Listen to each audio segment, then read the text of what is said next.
want you to hit me as hard as you can.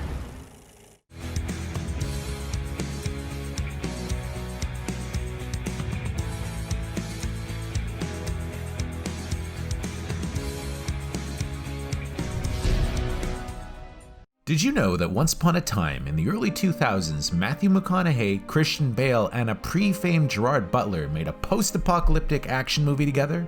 One with dragons to boot. Indeed, their little-remembered 2002 vehicle, Reign of Fire, plays like Road Warrior meets Dragonslayer, with it taking place in the far-off year 2022. Construction on the London Underground in the early aughts unleashed a nest of dragons upon the world who've decimated mankind.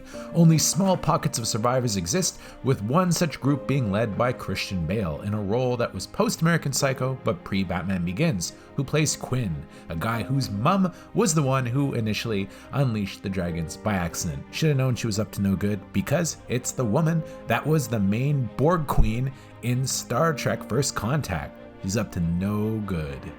By assimilating other beings into our collective, we are bringing them closer to perfection.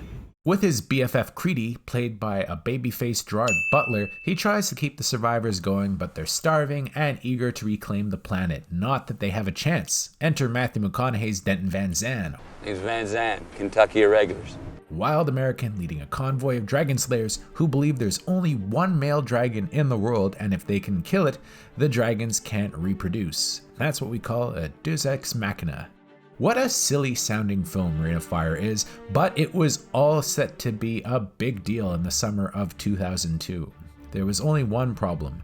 McConaughey and Bale were nowhere near the stars they are now, and Touchstone quickly abandoned the film after a poor opening, with it only grossing $40 million stateside and another $40 million worldwide. So it wasn't a disaster, but it was still a money loser. Watching it now, Reign of Fire, which is directed by X-Files Fight the Future director Rob Bowman, is kind of a gem. It was the first movie that had me convinced that Christian Bale could be an action star, with him striking a nicely heroic pose as Quinn, with him sporting the American Psycho physique that arguably put him on the map as a leading man. It's funny watching him speak in his natural English brogue, given that he has all but exclusively played Americans ever since. It's also a precursor to the McConaissance. Right after this movie, McConaughey, who had been building up some action bona fides with this and U571, not to mention the horror thriller Frailty, disappeared down a rabbit hole of rom-coms, not to reappear until almost a decade later. When he would emerge as a character actor, his roles would be very much in the vein of Van Zandt. Sporting a shaved head and a ratty goatee, his heartthrob status is played down, although his physique certainly is not. Isabella Scorupco, who was Pierce Brosnan's first Bond girl in Goldeneye, and also in the midst of a nice run as an action heroine around this time, with this and Vertical Limit both being underrated, also has a pretty nice role. Sadly, roles for her in big budget American films would soon dry up, a shame because she was pretty talented.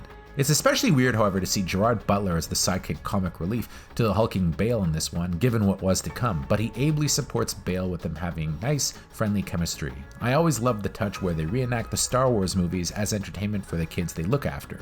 If the film has a failing, it's the CGI dragons, which even in 2002 were hardly considered state-of-the-art, although truth be told, even if the movie had double the budget back then, I doubt they would look all that much better. Considering how far CGI has come, a movie like this was never going to age well, but if you can overlook a few dodgy CGI shots, it's a whole lot of fun. What's even more fun, however, are some of the behind-the-scenes stories, with Christian Bale apparently indulging his trademark weight fluctuations even early in his career. The story goes that he showed up pretty scrawny, with his logical idea being that people starving in the apocalypse would be skinny. However, when McConaughey showed up with his six-pack, Bale quickly bulked up, and he's hulking in the final film.